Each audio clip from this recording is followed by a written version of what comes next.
Hello friends, मैं पुरुषोत्तम कुमार और आप देख रहे हैं पीके मैथ्स क्लास पर। आपकी तैयारी ठीक से चल रही होगी, आपका मैथ का प्रैक्टिस हो रहा होगा और आप अच्छे मार्क्स प्रैक्टिस में ला रहे होंगे। आज की वीडियो हम शुरुआत करेंगे। हमारे कर्मचारी भाई क्वेश्चन भेजे हैं समय तथा कार्य से, उस क्वेश्चन को बनाएंगे। बहुत बढ़िया क्वेश्चन है और आप लोग भी जो है वीडियो को पॉज करके बनाने की कोशिश करें। अगर नहीं बनता है तो कोई बात नहीं, आप वीडियो से हेल्प लें और फिर उसको दोबारा खुद से बनाएं। आप जितना मैथ का प्रैक्टिस करेंगे उतना ही आपको मैथ बढ़िया होगा। तो आइए इस क्वेश्चन को हम देखते हैं। तो ये क्वेश्चन भेजे थे, है ना। तो इस क्वेश्चन को बनाने का तरीका क्या है समझेंगे। बहुत आसान है, केवल आप सीखिए। अगर नहीं बना है तो आप इसको बनाने के लिए सीखिए। अगर बन गया है तो बहुत अच्छी बात है, आपका मैथ ठीक ठाक है। देखिए ए और बी और कह रहा है बी और सी। ए और बी 12 दिन में करता है और बी और सी 16 दिन में करता है। तो इसका हम एलसीएम ले लेते हैं। तो 16 और 12 का मतलब 48। तो जो एलसीएम आता है वो हमारा पूरा काम हो गया, मतलब 48 पूरा काम होगा। इसका एलसीएम लेंगे, भाग देंगे तो 12 चौक 48 और ये 16 तिया 48। मतलब ए और बी दोनों एक दिन में 4 काम करेगा और बी और सी दोनों मिलकर के एक दिन में 3 काम करेगा। ये जो हमारा क्षमता आता है, एक दिन का काम होता है, उसी को हम क्षमता मतलब एक दिन मतलब एक समय में, चाहे घंटा हो या मिनट हो या दिन हो, जो काम करेगा, जो एलसीएम आएगा काट करके भाग दे करके, वो हमारा क्षमता होता है ना। तो अब आगे देखिए, हमारा तो टोटल काम 48 निकल गया है। अब आगे देखिए क्वेश्चन में क्या कर रहा है कि ए उस काम को 5 दिन में करता है और बी उस काम को 7 करता है और सी उस काम को फिर 13 दिन में पूरा कर लेता है। तो यहां से तो हमको अलग अलग क्षमता है ही नहीं मालूम। ए प्लस बी दोनों की क्षमता 4 है और बी प्लस सी दोनों की क्षमता 3 है। तो हम यहाँ से जोड़ घटा करके कुछ बता नहीं सकते हैं, यहाँ कुछ संभावना ही नहीं बनता है। तो इसको हम बनाएंगे कैसे। ए प्लस बी है तो ए प्लस बी के रूप में हम दिन लिखेंगे। ये 5 दिन कर रहा है अकेले, ये 7 दिन अकेले कर रहा है और ये 13 दिन अकेले कर रहा है। तो हम कोशिश करेंगे कि ए प्लस बी के रूप में हम कैसे लिखें और तुरंत बन जाएगा। देखिए अगर हम लिखें ए प्लस बी, है ना, ये 5 दिन करता है। समझिए, बढ़िया से समझना है इस टाइप के क्वेश्चन को कैसे बनाते हैं। ए प्लस बी को मैंने मान लिया कि 5 दिन काम कर रहा है। अब ध्यान देंगे कि बी 7 दिन कर रहा है, ए तो 5 दिन कर रहा है, उसके साथ में हमने मिला दिया बी को 5 दिन, है ना। तो यहां ध्यान देंगे कि बी 7 दिन कर रहा था लेकिन ए के साथ उसने 5 दिन भी कर लिया है। तो बी और कितना दिन करेगा, 2 दिन करेगा, है ना। समझेंगे बढ़िया से। ए प्लस बी हमने 5 लिखा, इसका मतलब ए 5 दिन कर रहा है और बी भी 5 दिन कर रहा है, दोनों मिलके। लेकिन बी अकेले 7 दिन कर रहा है, तो 5 दिन ए के साथ में मिलकर कर लिया है। इसका मतलब बी का समय और कितना बचा है, 2 दिन बचा है ना। तो 2 दिन बचा है। तो अब इसको अगर हम बी प्लस सी में मिला दें, बी प्लस सी में, क्योंकि बी का तो 2 दिन है और सी का भी अगर हम 2 दिन इसमें मिला दें, क्योंकि सी 13 दिन है, अगर इसके साथ 2 दिन मिला देते तो कोई फर्क नहीं पड़ता।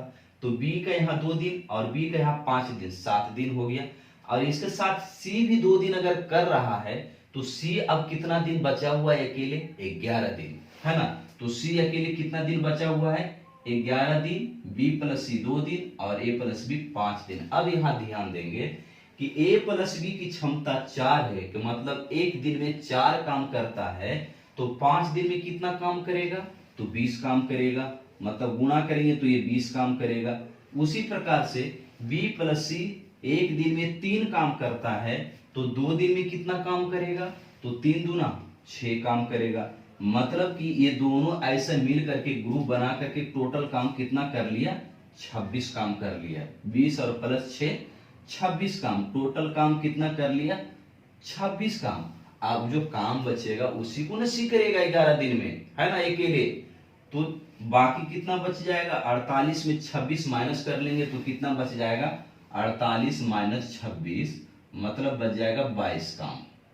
अब इस 22 काम को सी 11 दिन में खत्म करेगा, है ना। तो 11 दिन में खत्म करेगा, मतलब 22 काम जो है सी 11 दिन में खत्म करेगा तो उसकी कितनी क्षमता लगा करके खत्म करेगा, तो 11 दूनी 22, मतलब सी की जो क्षमता आया, इफिशियंसी ऑफ सी जो आया वो 2 आया, मतलब एक दिन में वो 2 काम करेगा, एक दिन में 2 काम करेगा, मतलब उसकी क्षमता 2 आया। अब यहाँ ध्यान देंगे कि जब सी की क्षमता 2 आया है ना, 2 आया है, और यहाँ देखिए बी प्लस सी की क्षमता 3 था।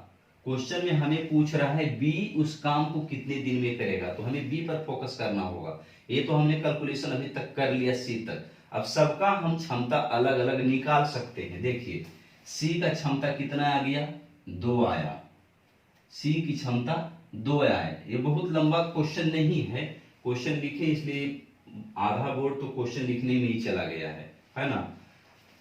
तो यहाँ पे सी की क्षमता 2 आया। अब यहाँ देखिए बी प्लस सी मिलकर के 3 क्षमता था, 3 क्षमता था, तो 3 प्लस यहाँ सी 2 है, तो 2 सी है, तो इसका मतलब बी का कितना होगा, 3 में से 2 जाएगा 1, तो बी की क्षमता 1 आ गया। अब आगे समझिए, ए और बी मिलकर के 4 क्षमता था, और बी 1 है, इसका मतलब ए कितना होगा, 3 होगा, ए की क्षमता 3 होगा। अब हमें प्रश्न में 3 होगा, अब हमें प्रश्न में किसी का भी पूछ दे हम आंसर बता सकते हैं, लेकिन क्वेश्चन में हमें केवल बी के पूछा है, तो बी के क्षमता 1, उस काम को बी उस काम को कितने दिन में पूरा करेगा, उस काम मतलब जो पूरा काम 48 था, तो 48 काम को एक क्षमता मतलब एक दिन में एक काम करके 48 काम को कितने दिन लगेंगे, तो 48 दिन लगेंगे। क्षमता मतलब एक दिन से बताते हैं, तो एक दिन में एक काम कर रहा है, तो 48 काम कितने दिन में, 48 दिन में, तो हमारा आंसर क्या हो जाएगा,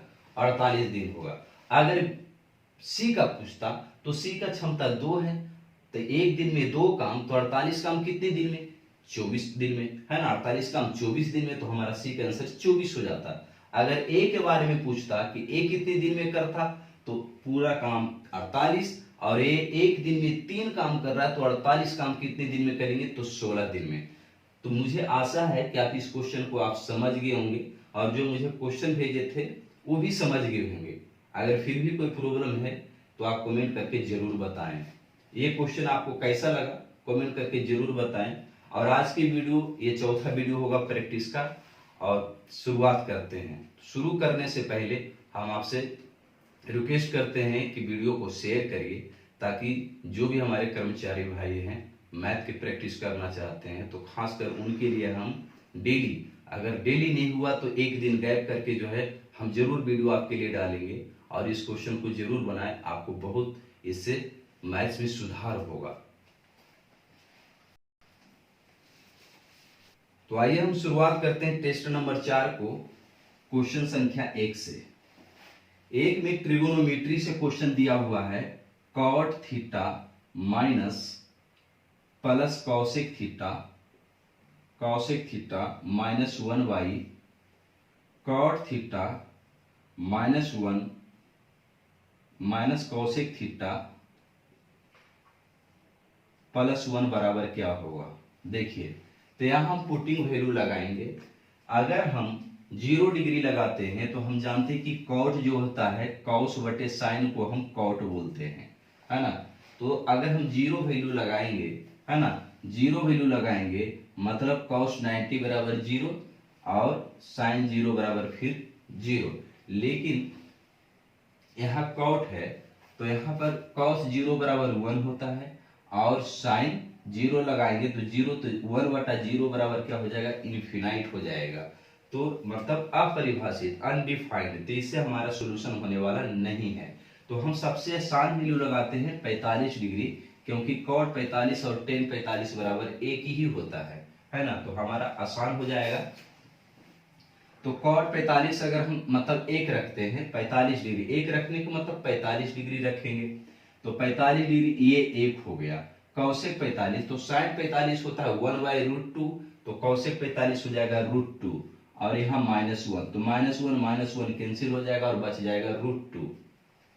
यहाँ भी कॉट 45 1 है, कौशिक 45 -√2 हो जाएगा, और ये 1 + 1 हो जाएगा, तो 1 और 1 कितना हो जाएगा 2, 2 - √2, 2 - √2। अब यहाँ 2 हम कॉमन ले सकते हैं, या √2 कॉमन ले लीजिए तो आसान पड़ेगा। √2 अगर हम कॉमन ले लेते हैं तो क्या बच जाएगा, हम बटे में करके लिखते हैं √2 बटे में √2 कॉमन ले लेंगे इससे, तो √2 और -1, तो ये √2 से √2 कैंसिल हो जाएगा, तो 1/√2 -1।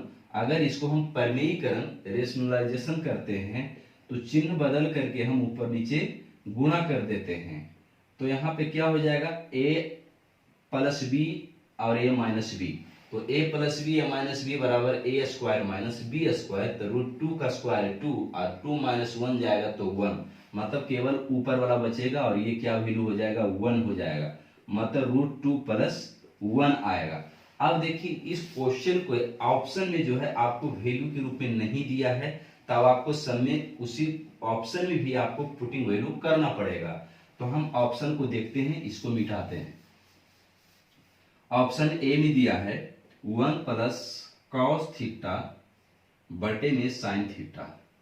ऑप्शन बी में दिया है 1 + sin थीटा और बटे में दिया है sin थीटा। फिर सी में दिया है 1 - cos थीटा बटे में sin थीटा और डी ऑप्शन में दिया है 1 - sin theta by sin theta. तो देखिए हमने यहाँ 45 डिग्री रखा था, तो ऑप्शन में भी हम 45 लेंगे, तो cos 45 बराबर 1/√2 और sin 45 भी 1/√2 होता है, तो 1 प्लस अगर लिखेंगे 1 + 1/√2 और अपन में 1/√2, तो ये क्या हो जाएगा √2 और +1, √2 + 1/√2 और बटे में 1/√2, तो √2 कैंसिल हो जाएगा, तो हमारा बच जाएगा √2 + 1। तो हमारा आंसर यहीं से क्लिक हो गया, मतलब पहला ऑप्शन हमारा सही है। तो इस क्वेश्चन को आप ज्यादा लेंदी करेंगे, तो अगर आप कॉट और साइन और कॉस के रूप में तोड़ेंगे तो आपको ज्यादा लंबा हो जाएगा और आपको फिर फॉर्मूला लगाने पड़ जाएंगे a + b और a - b के होल स्क्वायर के रूप में। क्वेश्चन नंबर 2 में है 2 साल पहले एक आदमी की आयु में अपने पुत्र से 6 गुना बड़ा था। 18 वर्षों में वह अपने पुत्र की आयु से दुगुना वाले हो जाते हैं, तो उनकी वर्तमान आयु क्या है। बहुत आसान क्वेश्चन है, पिता है और पुत्र है या आदमी है, जो भी है क्वेश्चन उसी टाइप का है। 2 साल पहले की बात है, 6 गुना बड़ा था, मतलब अगर 1 होगा तो ये 6 होगा। उसके बाद कहता है 18 वर्षों में कहता है अब दुगना हो जाता है, मतलब 1 तो ये 2। अब यहां से बनाने का जो तरीका है, इसको माइनस करिए, तो 6 में से 1 गया 5 और 2 में से 1 गया 1। अब इसको क्रॉस मल्टीप्लीकेशन करेंगे, तो 1 से गुना करेंगे तो कोई फर्क नहीं पड़ने वाला है, 5 से गुना करेंगे तो 5 दूना 10 और ये 5 एकम 5, पहले वाला रेशियो खत्म। अब यहाँ देखिए एक बाद और एक पहले का अंतर हम जोड़ के बताते हैं, तो 18 और 2 कितना हो जाएगा 20। ये जो 20 है रेशियो में देखिए कि पहले 6 था अब 10 हो गया, तो कितनी की वृद्धि होगी 4 की वृद्धि होगी। इधर भी आप देखेंगे तो पहले 1 था और 5 हो गया, तो कितनी की वृद्धि होगी 4। मतलब हम वृद्धि को सेम करने के लिए अंतर किए और अंतर को हम क्रॉस मल्टीप्लीकेशन किए, तो 4 की जो वैल्यू है वो 20 के बराबर है, तो 1 की वैल्यू 5 के बराबर हो जाएगा। तो दोनों की उम्र कितनी हो जाएगी, एक में 6 में 5 से गुणा करेंगे तो 30 वर्ष हो जाएगा और 5 से इधर गुणा करेंगे तो 5 वर्ष हो जाएगा। लेकिन क्वेश्चन में पूछा है कि उनकी वर्तमान आयु क्या है, तो ध्यान देंगे ये जो हमने गुना किया है 2 साल पहले वाले में गुना किया है, तो अगर हम वर्तमान बताएंगे तो 2 साल जोड़ करके बताएंगे। अगर हम कहें कि हमारी 2 साल पहले उम्र 40 वर्ष था, इसका मतलब अब जो है वर्तमान उम्र 2 साल पहले बताया, तो अभी बताएंगे तो वर्तमान उम्र जोड़ करके बताएंगे, मतलब अभी हम 42 वर्ष के होंगे, है ना।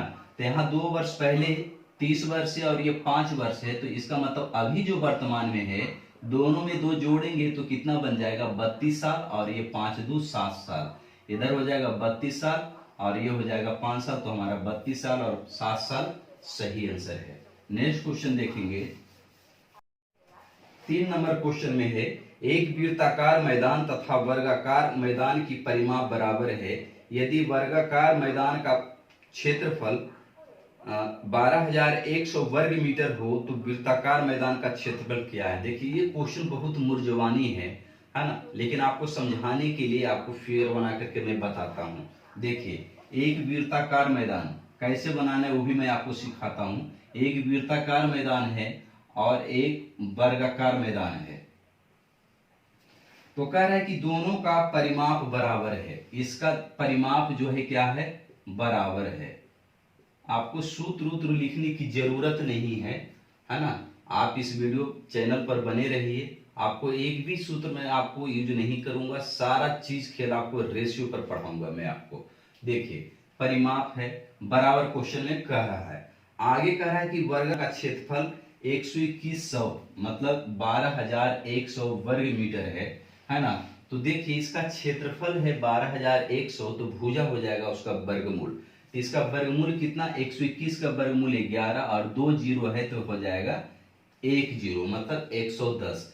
तो जो 110 हुआ इसकी भुजा हुआ, है ना, इसकी भुजा हुआ। तो इसका परिमाप, तो इसके 4 भुजा है ना, तो 110 110 4 हो जाएगा, तो कितना हो जाएगा 440। इसकी परिमाप क्या हो जाएगा 440। तो क्वेश्चन में कह रहा है कि जो इसका परिमाप आया है यही परिमाप वृत्त का भी है ना।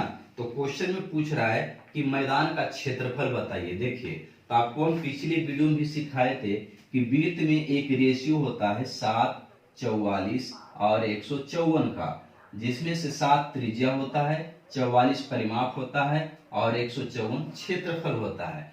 तो यहाँ परिमाप 440 है और ये रेशियो में परिमाप 44 है। तो बताइए 440 जो है कितना गुना है, तो ये 10 गुना है ना। 44 की वैल्यू 440 है, तो एक की वैल्यू निकालेंगे तो 10 आएगा। और क्षेत्रफल बताने के लिए जो वैल्यू आएगा एक का, उसका स्क्वायर करके गुणा करना है। ध्यान से सुनेंगे कि जो रेशियो में 44 है और जो वैल्यू आया उससे हम 1 यूनिट का निकालेंगे, तो जो आएगा 1 यूनिट निकाल करके उसका स्क्वायर करके हम क्षेत्रफल में गुणा करेंगे। लेकिन अगर त्रिज्या और परिमाप बताएगा तो उसी गुणा को हम इसमें गुणा करेंगे। अब क्षेत्रफल में स्क्वायर क्यों करते हैं, क्योंकि आर स्क्वायर होता है, इसलिए हम उसमें स्क्वायर करते हैं। तो 10 है तो 10 का स्क्वायर कितना हो जाएगा 100, मतलब इस पे डबल जीरो। 10 का स्क्वायर 100 मतलब इस पे डबल जीरो लगा दीजिए और आपको 154 डबल जीरो सही आंसर है। तो इस तरह से आप बनाएंगे तो आपको 10 से 15 सेकेंड के अंदर आप क्वेश्चन को डील कर सकते हैं। Next question. अब इस क्वेश्चन को अगर आप बिना लिखे बना सकते हैं। देखिए, क्वेश्चन में दिया था वर्ग का परिमाप बराबर वृत्त का परिमाप। वर्ग का क्षेत्रफल 121 डबल जीरो, तो उसका सीधा वर्गमूल निकालेंगे तो 110, वर्ग का परिमाप हो जाएगा 440 और वृत्त के रेशियो में 44 होता है, तो 44 की वैल्यू 410, तो 1 की वैल्यू 10, तो 10 का स्क्वायर 100 और 154 पर डबल जीरो लगा देंगे, आंसर हो गया। नेक्स्ट क्वेश्चन देखेंगे 4 नंबर। 4 नंबर क्वेश्चन में कितने समय में 3% वार्षिक साधारण ब्याज से 8,000 रुपए का ब्याज उतना ही होगा जितना 4 साधारण ब्याज की दर से 5 वर्ष में 6,000 का होगा। मतलब दोनों का ब्याज बराबर करना है। टाइम ले लेते हैं टी, तो RT% बराबर ब्याज होता है ना। तो मतलब 8,000 का 3T% और बराबर दूसरी कंडीशन में कर रहा है 6,000 का 20%। तो परसेंट से परसेंट खत्म हो जाएगा, 3 जीरो से 3 जीरो खत्म हो जाएगा, 3 दूना 6 और होगा 2 चौक 8 और कट जाएगा 4 पचे 20, मतलब टाइम बराबर आ गया 5 ईयर्स। तो बहुत आसान सा क्वेश्चन था, थोड़ा सा ध्यान से देख करके बनाने का है। Next question 5 number. एक समलंब चतुर्भुज की दो समांतर भुजाओं की लंबाई क्रमशः 15 सेंटीमीटर और 20 सेंटीमीटर है। यदि इसका क्षेत्रफल 175 वर्ग सेंटीमीटर है तो उसकी ऊंचाई कितनी होगी। देखिए, इस क्वेश्चन को बनाने के लिए आपको बहुत सरल तरीका बताते हैं। अगर समलंब चतुर्भुज क्षेत्रफल दिया रहे तो सबसे पहले उसको डबल कर दो, है ना। सबसे पहले डबल कर दो तो 175 का डबल कितना हो जाएगा 350। 175 प्लस 175 350 हो गया। अब जो समांतर भुजा का योग दिया हुआ है उससे भाग दे दो, आपका आंसर हो जाएगा। तो समांतर भुजा 15 और 20 35 और 35 को हम 350 से भाग देंगे तो हमारा 10 बार में मतलब 10 ऊंचाई हो गया। फिर भी जो नहीं समझे फिगर से समझ लीजिए, ये हमारा समलंब चतुर्भुज है ना। समलंब चतुर्भुज है। तो कह रहा है समांतर भुजा एक 15 सेंटीमीटर है और एक 20 सेंटीमीटर है। इसका हाइट जो है हमें निकालना है कि दोनों इसके बीच में दूरी क्या होगा।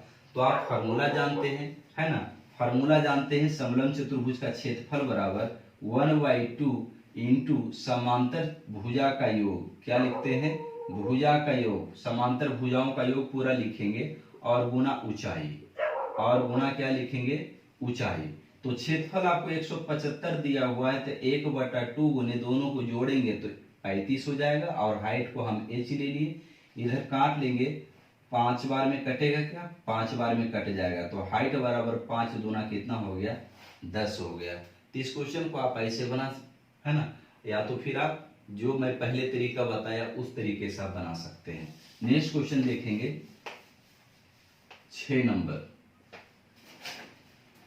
यदि किसी वस्तु के अंकित मूल्य पर 10% का एक बट्टा दिया जाए तो एक व्यापारी को 20% का लाभ होता है। यदि वह 20% का बट्टा दे तो उसे लाभ होगा। बट्टा मतलब छूट, है ना। पहले कह रहा है अंकित मूल्य पर 10% का एक बट्टा देता है। तो मान लीजिए कि अंकित मूल्य अगर 100 होगा और उस पर डिस्काउंट कितना दे रहा है, 10 रुपया का डिस्काउंट दे रहा है, मतलब कितना में बेचेगा, 90 में बेचेगा, है ना, 90 में बेचेगा। उसके बाद कह रहा है कि 20% का लाभ होता है। तो 20% का लाभ के मतलब 120, तो 120 मतलब 100 अगर होगा तो 20 रुपया लाभ, मतलब 120 में बेचेगा। तो 120 की जो एसपी है किसके बराबर है, 90 के बराबर, 90 के बराबर। अगर हम 1 का बात करें तो 90/120, अगर हम 100 में बात कर लें तो 90/120 और गुना 100, तो क्या हो जाएगा, 1 0 से 1 0 कट जाएगा, है ना, और ये हो जाएगा 3 से काट लेंगे, 3 चौक 12, और 3 से काट लेंगे 30, 3 तिया 9, 2 से काट लेंगे 2 दूनी 4, 2 पचे 10, और इसको काट लेंगे 15, तो 15 पचे 75, हमारा क्या निकल गया, 15 पचे 75। उसके बाद आगे हमें कह रहा है कि यदि वह 20% का बट्टा देता है, तो ये जो हमारा 75 निकला है, ये हमारा क्या निकला है, सीपी निकला है। 75 जो निकला है हमारा क्या निकला है, सीपी, क्योंकि हमने 100 पर लिया है तो 100 हम तो सीपी ही मानते हैं ना, तो 75। अब आगे कह रहा है कि अगर वह 20% छूट देता है, मतलब 100 रुपया पर अब 20 रुपया छूट दे रहा है, मतलब कितना बेचेगा, 80 बेचेगा। तो बताइए 80 और यहाँ 75 है, तो कितना का लाभ हो रहा है, 5 का लाभ हो रहा है। कितना का लाभ हो रहा है, 5 का लाभ हो रहा है, लेकिन किस पे, तो सीपी पर। तो सीपी यहाँ कितना है, 75।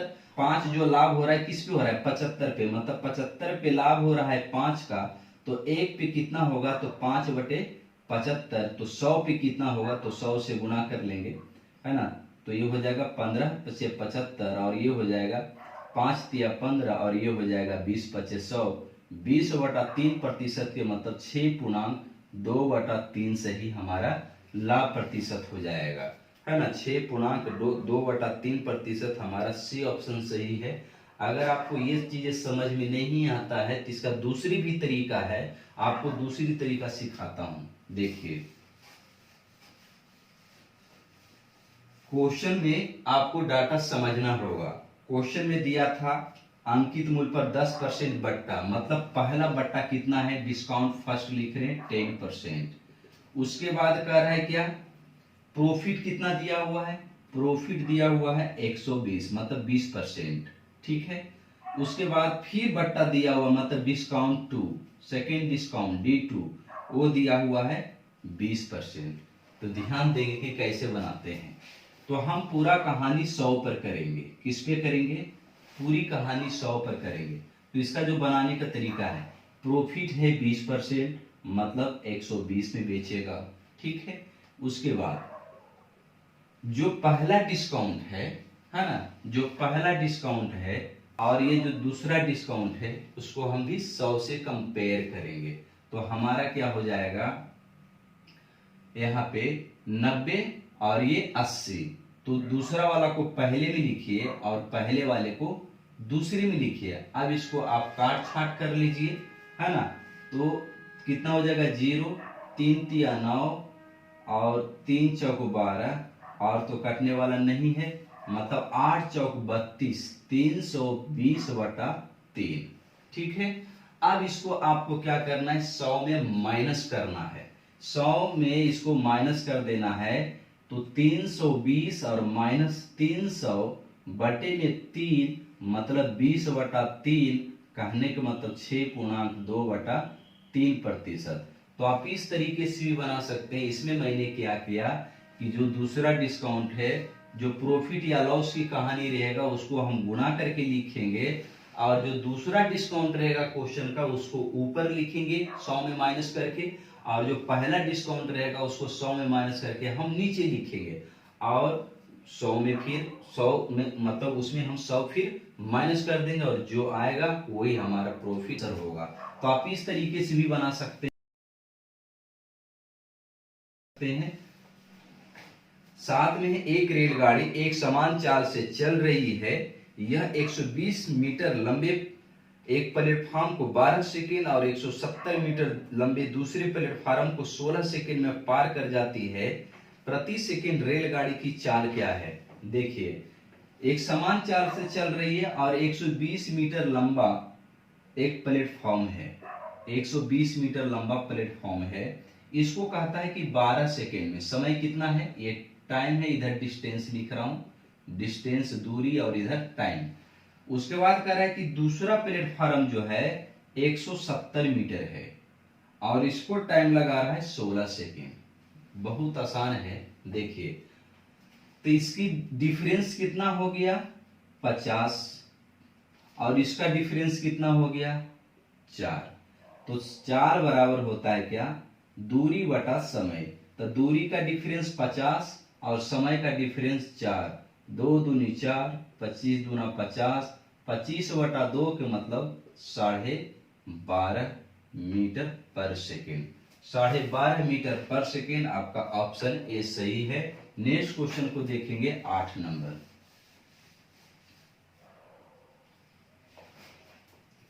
वह छोटी से छोटी संख्या बताए जिसमें 5 जोड़ने पर योगफल क्रमशः 24, 32, 36 और 54 से भाज्य है। देखिए, आप इसको भागा देकर के भी बना सकते हैं और बनाते भी हैं, है ना। लेकिन जब डेटा बड़ी बड़ी हो तो भाग देने से अच्छा है उसका एलसीएम निकाल ले, और जोड़ने वाला अगर प्रश्न रहेगा तो घटा दो, और घटाने वाला प्रश्न रहेगा तो जोड़ दो। तो क्या दिया हुआ, 24, 32, 36, नीचे लिखते हैं 24, 32, 36, 54। इसका एलसीएम निकालेंगे, ध्यान देंगे। 24 को मैं लिख सकता हूं 8 दिया 24, मतलब 2 पर पावर 3 गुना 3, और 32 सकते हैं 2 पर पावर 5, और 36 को लिख सकते हैं 3 के स्क्वायर गुने 2 का स्क्वायर, और 54 को लिख सकते हैं हम 27 गुना 54, मतलब 3 पर पावर 3 इंटू 2। अब एलसीएम निकालने के लिए सबसे मैक्सिमम पावर को देखते हैं। तो यहाँ मैक्सिमम पावर 2 का है, 2 पर पावर 5, और यहाँ 3 का मैक्सिमम पावर सबसे 3 पर पावर 3। ठीक है, तो 2 पर पावर 5 के मतलब 32, और 3 पर पावर 3 के मतलब 27। 27 दूना 54, 27 दूना 54 और 87 81, 81 और 5 कितना हो जाएगा, 86, 864। क्वेश्चन में कह रहा था कि 5 जोड़ने पर कह रहा था इसमें घटा दो, तो कितना बन जाएगा, 859। 859 आपको सही आंसर है, option number B. Next question देखेंगे 9 नंबर। एक बिंदु आंतरिक रूप से 8, 9 और -7, 4 लाइन खंड जोड़ने वाले को 2:3 के अनुपात में विभक्त करता है, तो बिंदु का निर्देशांक क्या है? ये कोऑर्डिनेट ज्योमेट्री से क्वेश्चन है और इसको जरूर बनाएं। देखिए, एक लाइन दिया हुआ है, मान लीजिए कि लाइन ए और बी है। ठीक है, ए और बी है, बहुत आसान है। आपको इस चैनल पर आपको कोई ऐसा मैथ नहीं होगा जो आपको कठिन लगे, क्योंकि बहुत आसान तरीके से मैं बताता हूँ। मुझे ना चिल्लाने की आदत है, और ना ही मुझे तेज बोलने की आदत है, और ना ही मुझे स्पीड करने की आदत है। मैं बहुत रिलैक्स हूँ और रिलैक्स ही पढ़ाता हूँ। देखिए, क्वेश्चन ए में क्या है, अगर पहला पॉइंट को लेता हूँ तो 8 और 9 है। दूसरा पॉइंट क्वेश्चन में दिया हुआ -7 और 4, लेकिन इस लाइन को कहता है कि अनुपात में बांटता है, तो कहीं न कहीं एक बिंदु होगा। अगर मध्य बिंदु रहता तो एक एक बराबर भाग में बांटता, है ना। लेकिन यहाँ पर कोई एक ऐसा बिंदु होगा जिसमें से कह रहा है ये एक 2 भाग होगा और एक 3 भाग होगा, मतलब 2:3 के मतलब ये 2 हिस्सा होगा और ये 3 हिस्सा होगा। तो कोई तो एक ऐसा पॉइंट होगा और उसी पॉइंट का फिर हमें कोऑर्डिनेट निकालना है, निर्देशांक निकालना है। तो जो वैल्यू होता है पहले एक्स कोऑर्डिनेट का होता है, उसके बाद वाई कोऑर्डिनेट का होता है। ध्यान देंगे कोऑर्डिनेट में लिखने का एक तरीका है कि पहले हम एक्स एक्सिस के वैल्यू को लिखते हैं, उसके बाद हम वाई एक्सिस के वैल्यू लिखते हैं। अगर कहीं लिखा हुआ है कॉमा दे करके तो समझना है आपको कि पहला वैल्यू एक्स का है और दूसरी वैल्यू हमेशा फिक्स है, कभी चेंज नहीं होगा। देखिए बहुत आसान तरीका, ध्यान से ये जो 2 है इसको इसमें गुना करिए और ये जो 3 है इसमें गुना कर दीजिए, मतलब कि आप क्रॉस गुना करिए, क्रॉस गुना करिए। तो 2 से गुना करेंगे तो कितना होगा -14 और फिर 2 से गुना करेंगे तो 4 दूना 8, इधर 3 से गुना करेंगे तो 8 तिया 24 और 9 तिया 27। इतना अगर आप कर लिए तो उसके बाद खेला खत्म हो गया। दोनों को जोड़ करके इसके अनुपात से भागा दे दीजिए, आंसर हो जाएगा। क्योंकि रेशियो में यही तो पढ़ते हैं कि कुल को जोड़ करके हम रेशियो के अनुपात से फिर हम भाग दे देते हैं। तो यहाँ 24 प्लस माइनस माइनस हो जाएगा और 14, तो 24 में से 14 जाएगा तो 10 और यहाँ रेशियो में 5 के बराबर है, तो 5 के बराबर 10 मतलब 1 के बराबर 2, मतलब x का वैल्यू आ गया 2। y का इसी तरह से करेंगे 27 प्लस 8 35, तो 35 की वैल्यू रेशियो में 5 के बराबर होगा, 3 प्लस 2 5, तो 1 के बराबर किसके होगा तो 5 सत्ते 35 मतलब 7, तो मतलब x और y का जो बिंदु का कोऑर्डिनेट आया 2,7। तो मुझे आशा है कि इस क्वेश्चन को भी आप बहुत आसानी से बना सकते हैं, कोई फार्मूला नहीं। आप ये 10th वाले क्लास के बच्चे 9th क्लास के बच्चे भी बना देंगे, लेकिन वो फार्मूले लगाएंगे।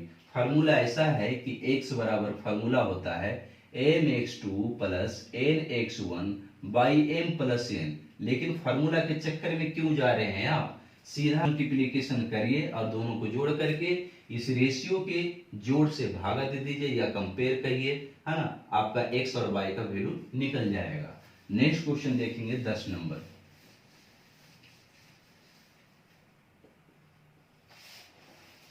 10 नंबर में है ए एक काम को 10 दिन में करता है, बी उस काम को 20 दिन में करता है, तो दोनों मिलकर के कितने दिन में करेंगे। ये तो बहुत आसान सा क्वेश्चन है, लॉलीपॉप वाला क्वेश्चन है। ए 10 दिन में करता है और बी उस काम को 20 दिन में करता है, एलसीएम 20 हो जाएगा, 10 दूना 20 और 20 से कम 20, तो दोनों मिलकर के काम 3 कितना दिन में करेगा, तो 3 से कटने वाला नहीं है, मतलब 3 छक 18 और 2 20, मतलब कि 6.2/3 दिन में दोनों मिलकर के काम करेगा। नेक्स्ट क्वेश्चन देखेंगे 11 में है कि इनमें से कौन सा भिन्न है जो 3/4 से बड़ा है परंतु 5/6 से कम है। अब इस क्वेश्चन को बनाने के लिए आपको ऑप्शन से भी थोड़ा हेल्प लेना पड़ेगा, लेकिन मैं भाग भी देने के लिए नहीं बता रहा हूं। ऑप्शन देखिए कितना दिया हुआ है, 3/4 से बड़ा है। एक जो नंबर है ए वाला नंबर 3/4 से बड़ा कह रहा है, लेकिन कह रहा है कि 5/6 से क्या है, छोटा है। इससे तो बड़ा है लेकिन इससे क्या है, छोटा है। ये कौन सा वैल्यू होगा, तो देखिए बहुत आसान है, इसको मैं परसेंटेज के हिसाब से लेके चलता हूँ। 3/4 का मतलब कितना परसेंटेज होता है, 75%।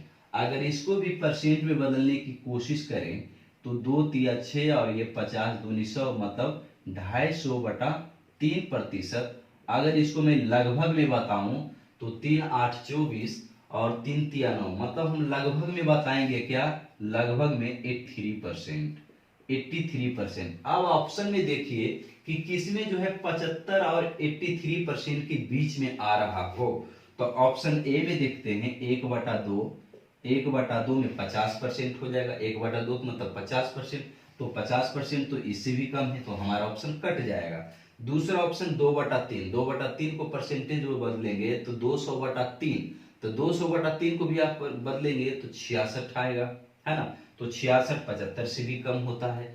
सी ऑप्शन में है 4/5। 4/5 का मतलब होता है कितना, 80%। और 80% जो है 75 से बड़ा है और 83 से छोटा है, मतलब हमारा आंसर होगा 4/5, है ना। आप भागा पॉइंट रूट करने में फिर कंपेयर करिए, उससे अच्छा है कि परसेंट में बदलिए, आपको तुरंत बन जाएगा। Next question 12। आप हर क्वेश्चन को बना सकते हैं, लेकिन उसका बनाने का सही अप्रोच जो हम कम समय में बना सकते हैं, ये सबसे बड़ी बात है। 12 नंबर में है, औसतन मीनाक्षी अपने वेतन का 10% खरीदारी, रेस्तरां व मॉल जाने पर खर्च करती है, शेष 80% घरेलू खर्चों पर व्यय करती है और 10% की बचत होती है। यदि मासिक घरेलू व्यय 48,000 है, देखिए डायरेक्ट क्वेश्चन में कह रहा है कि घरेलू व्यय 48,000 है और क्वेश्चन में 80% घरेलू खर्चा है, तो घरेलू खर्चा वहां 80% है, तो 80% की वैल्यू दिया हुआ है 48,000। तो बताइए अगर मैं 100% निकालूं, अगर पहले मैं निकालूं तो 10% का, तो 8 छक 48। तो क्वेश्चन में पूछ रहा है मासिक वेतन, तो मासिक वेतन में 100% पर है तो 100 पर ही बना रहे हैं हम, तो 10% की वैल्यू है 6,000, तो 100% बनाने के लिए इसमें कितने से गुणा करेंगे, 10 से, तो इधर भी 10 से गुणा कर लेंगे, तो 6 पर कितने जीरो हो जाएंगे, 4 जीरो, मतलब कि उसका मासिक वेतन 60,000 है। कुछ लिखने की ज्यादा जरूरत नहीं है, जितना आप इसको आसानी से समझे और आसानी से बनाएं उतनी ही आपको फास्ट बनेगा। 13 नंबर में है a माइनस बी, अलजेब्रा से क्वेश्चन है, a माइनस बी के whole cube plus b minus C का whole cube plus c minus a का होल क्यूब। क्वेश्चन में है 3 into A minus B into B minus C into C minus A. ध्यान देंगे, हम यहाँ एक गौर चीज कर रहे हैं कि जो नीचे लिखा हुआ है वही ऊपर लिखा हुआ है, बशर्ते कि ऊपर में पावर लगा करके ग्रहण करके जोड़ दिया है। अगर इसको मैं मान लूं पूरे टर्म को a, है ना, अगर a और इस पूरे टर्म को मैं मान लूं b और इस पूरे टर्म को मान लूं हम c, तो यहाँ क्या बन जाएगा a क्यूब और यहाँ क्या बन जाएगा b क्यूब और यहाँ क्या बन जाएगा c क्यूब, मतलब a cube plus b cube plus c cube के फॉर्मेट में आ रहा है ना। और यहाँ आ रहा है 3 इंटू ए बी सी। तो हम जानते हैं कि अगर a plus B plus C बराबर 0, अब ये 0 यहाँ कैसे होगा, तो सबको इसको जोड़िए, क्योंकि हमने इसको a माना, इसको b माना, इसको c माना, तो इसको अगर आप जोड़ेंगे तो सब कट जाएगा, a से a कट जाएगा, b से b कट जाएगा और c से c कट जाएगा, तो 0 के बराबर आ गया। तो होता है a cube plus b cube plus c cube बराबर 3abc, है ना, 3abc।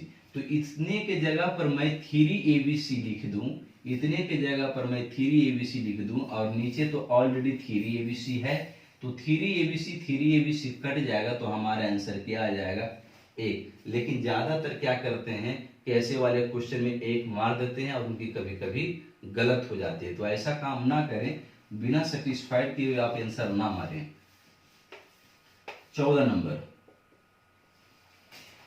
नंबर में है, एक व्यक्ति ने 450 रुपये प्रति शर्ट की दर से 5 शर्ट और 750 रुपये प्रति पैंट की दर से 4 पैंट तथा 750 रुपये प्रति जोड़ी की दर से 12 जोड़े जूते लिए, तो प्रति वस्तु उसका औसत खर्च था।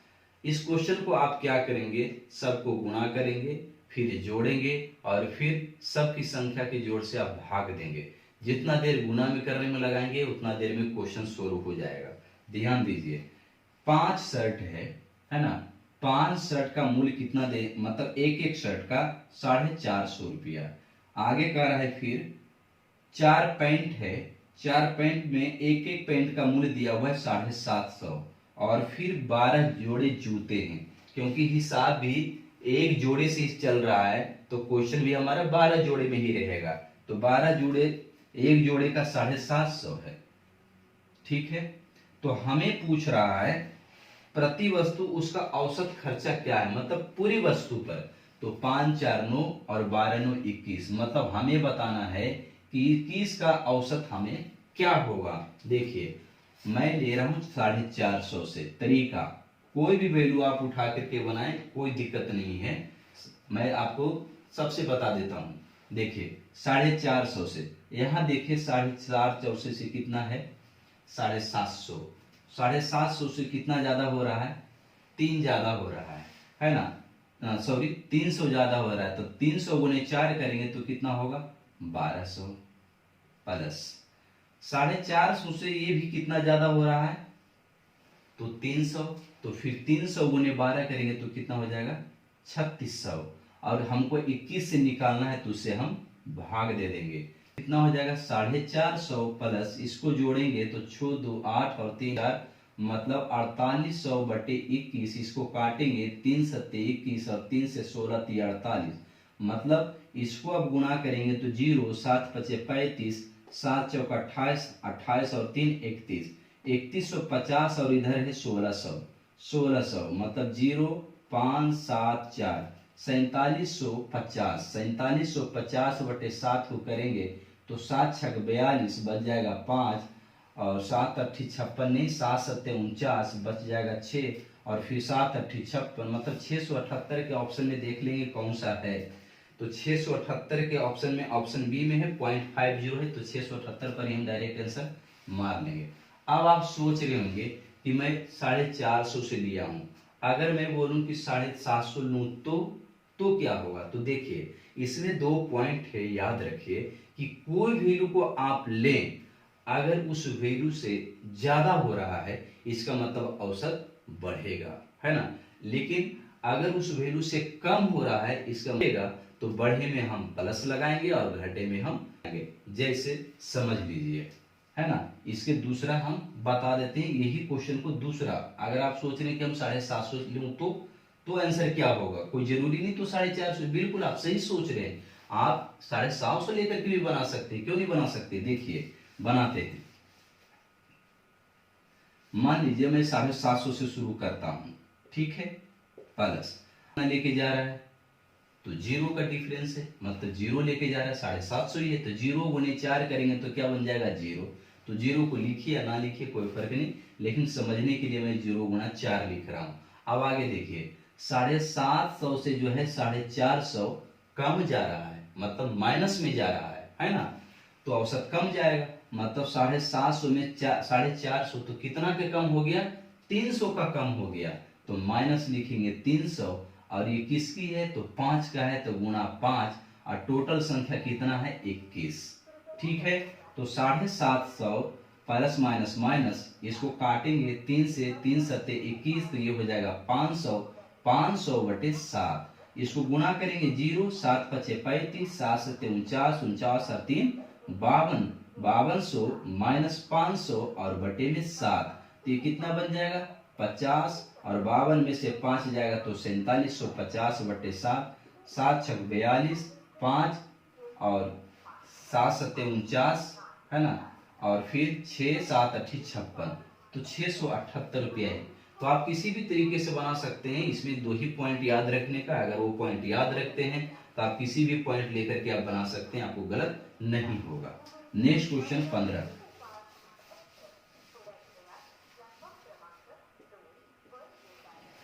15 नंबर में है कि अल्फा प्लस बीटा, अलजेब्रा से क्वेश्चन है कि अल्फा बीटा मूल है, और अगर समीकरण A X square plus B X plus C बराबर 0 है, तो आपको क्वेश्चन में है alpha square plus beta square का वैल्यू क्या होगा। तो पहले तो ये जानना चाहिए कि मूलों का योग बराबर होता है माइनस बी बाई ए, और मूलों का गुणनफल बराबर होता है सी बाई ए।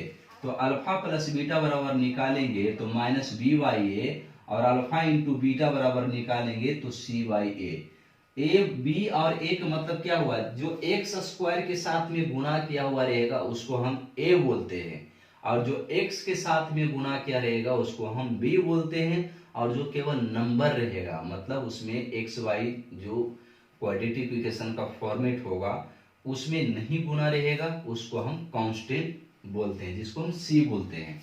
तो यहाँ पर है alpha square plus beta square, मतलब ए प्लस बी के होल स्क्वायर के फॉर्मूले में बैठेगा, प्लस बीटा के होल स्क्वायर बिल्कुल आसानी से आपको समझा रहा हूँ। तो alpha square plus beta square plus 2ab मतलब 2 into alpha into beta, alpha plus beta के होल स्क्वायर, ये वाला वैल्यू पुट कर देंगे, माइनस बी बाई ए का होल स्क्वायर बराबर alpha square plus beta square तो हमको निकालना ही है, और 2 इंटू अल्फा इंटू बीटा बराबर क्या है, c बटा a, मतलब 2c/a हो जाएगा। ये वैल्यू निकालना है तो इसको हम इधर माइनस में लाएंगे, है ना, तो हमारा क्या बन जाएगा, b square by a square बराबर अल्फा स्क्वायर तो निकालना ही है ना, तो -2c/a और बराबर हो जाएगा alpha square plus beta square. अब यहाँ से एलसीएम ले लेंगे a स्क्वायर, तो ये हो जाएगा b स्क्वायर माइनस, और यहाँ तो एक ही ये है तो एक ये ऊपर में गुना हो जाएगा, 2ac बराबर alpha square plus beta square. यही आपका फाइनली आंसर होगा। ऑप्शन में मिलाएंगे b square minus 2ac/a square, आपका ऑप्शन बी सही है। नेक्स्ट क्वेश्चन देखेंगे हम 16 नंबर।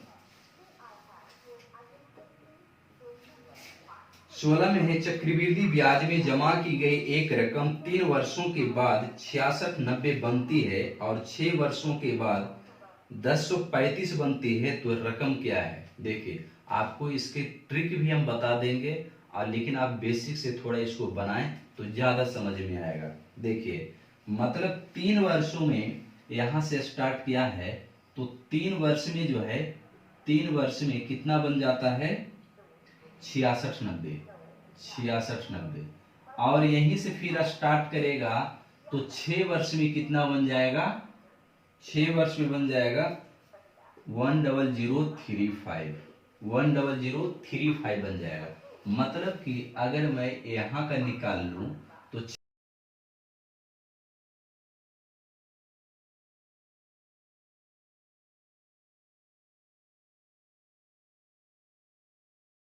तो ध्यान दीजिए, हम बताते हैं AYP पर। आप पिछली वीडियो में भी क्वेश्चन देखे होंगे, तो मैं AYP पर ही बनाता हूं और आगे भी आपको AYP पर ही बताऊंगा।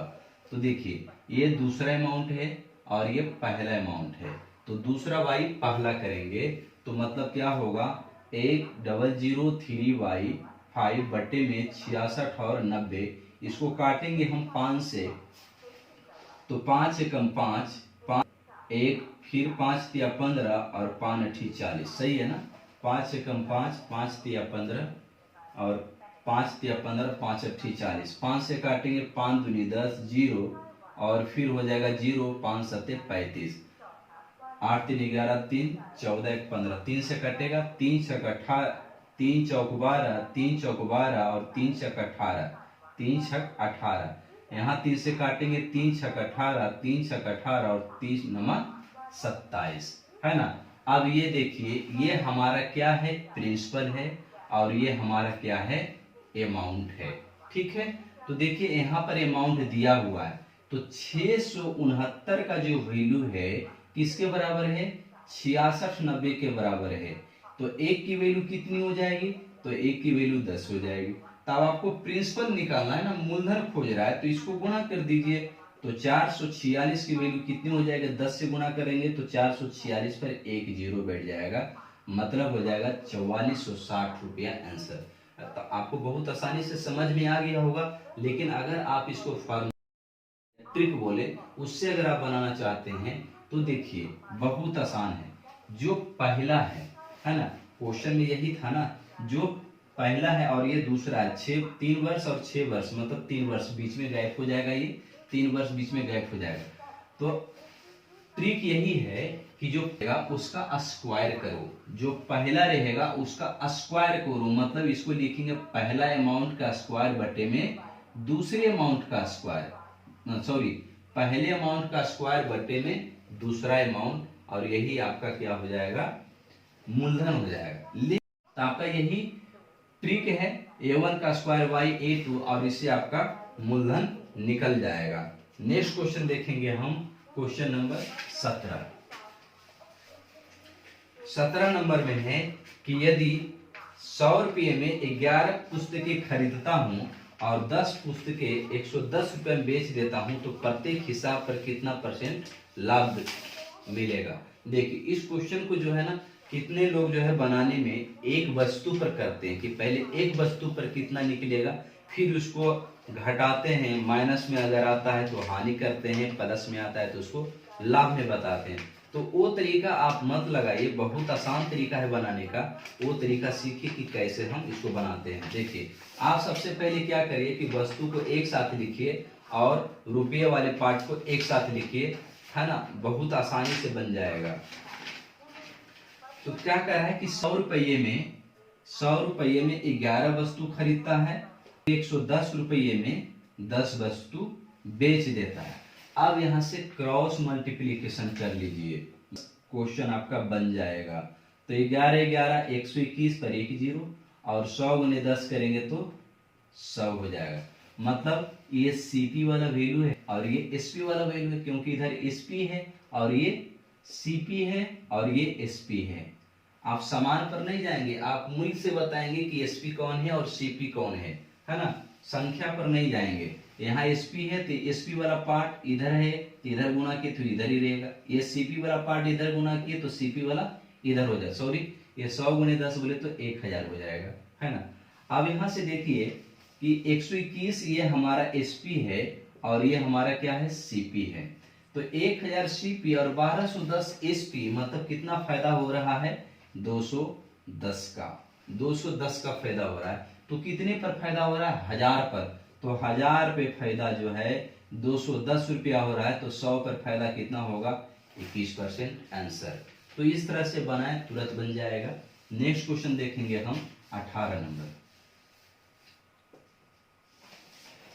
18 नंबर में है कि 100 किलोमीटर दूरी पर स्थित 2 स्टेशन ए और बी है। यह रेलगाड़ी ए से प्रातः 10 बजे बी की ओर और 20 किलोमीटर की स्पीड से चलना आरंभ करती है। दूसरी रेलगाड़ी उसी दिन 10 बजे ही बी से ए की ओर और 30 की स्पीड से चलती है। तो ये किस समय मिलेंगे। मान लीजिए कि ए से बी है, ये ए है और ये बी है।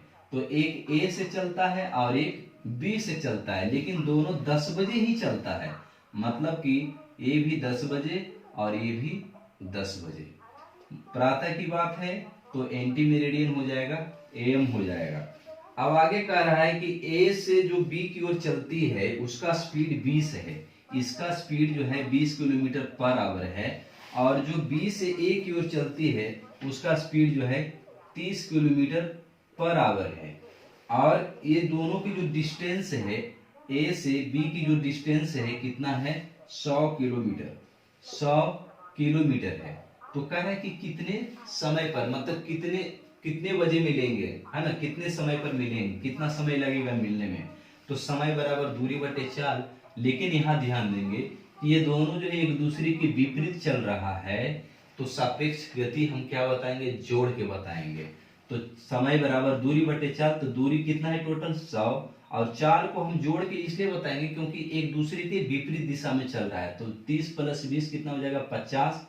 50 दूनी 100, मतलब 2 घंटे के बाद वो मिल जाएगा। हमारा आंसर 2 घंटे हो जाएंगे, है ना। लेकिन आपको ऑप्शन 2 घंटे नहीं दिया है, टाइम दिया है। ये 10 बजे तो दोनों चला था और ये 2 घंटा लगा है। 2 बजे 2 घंटे जोड़ देंगे, मतलब वो 12 बजे मिल जाएगा। 10 बजे में हम 2 घंटे जोड़ देंगे तो कितना बजेगा, 12 बजेगा। यही आपका आंसर है। Next question 19। ए, बी और सी के वेतन का कुल योग 333 है। ए, बी और सी टोटल योग कितना दिया हुआ है, 333।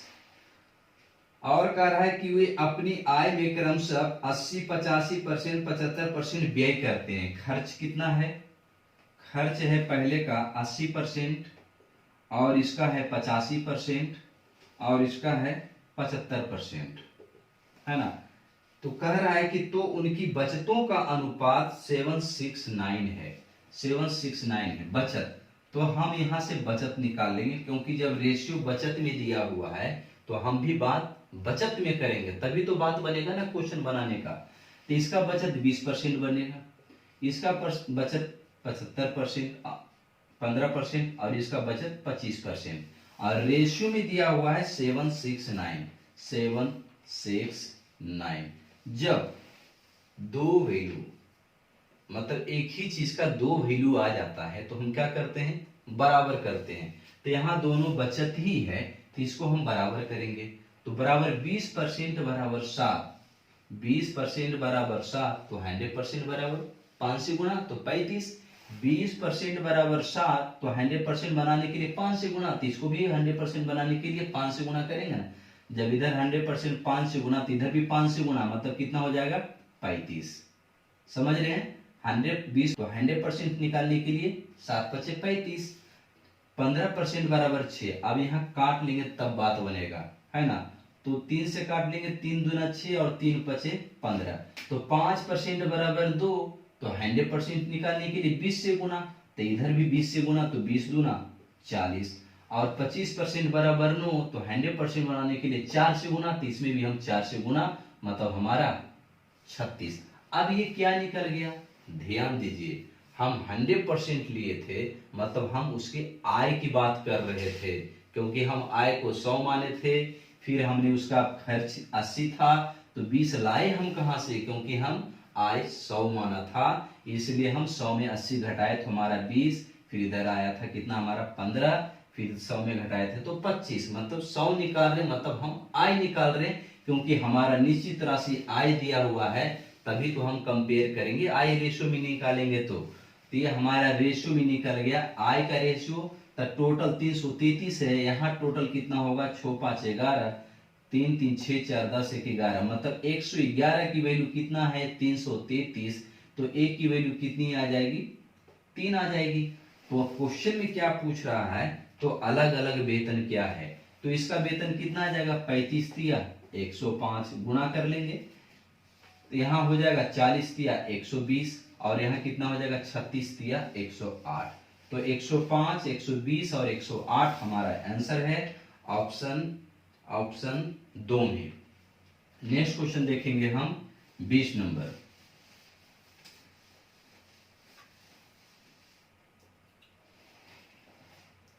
अच्छा, ये क्वेश्चन 20 नंबर का ही था। ये क्वेश्चन जो भी सोल्व किए 20 नंबर का था, तो क्वेश्चन कौन सा छूट गया है, 19 नंबर, है ना। 19 नंबर का क्वेश्चन छूट गया, हमने नहीं ध्यान दिया।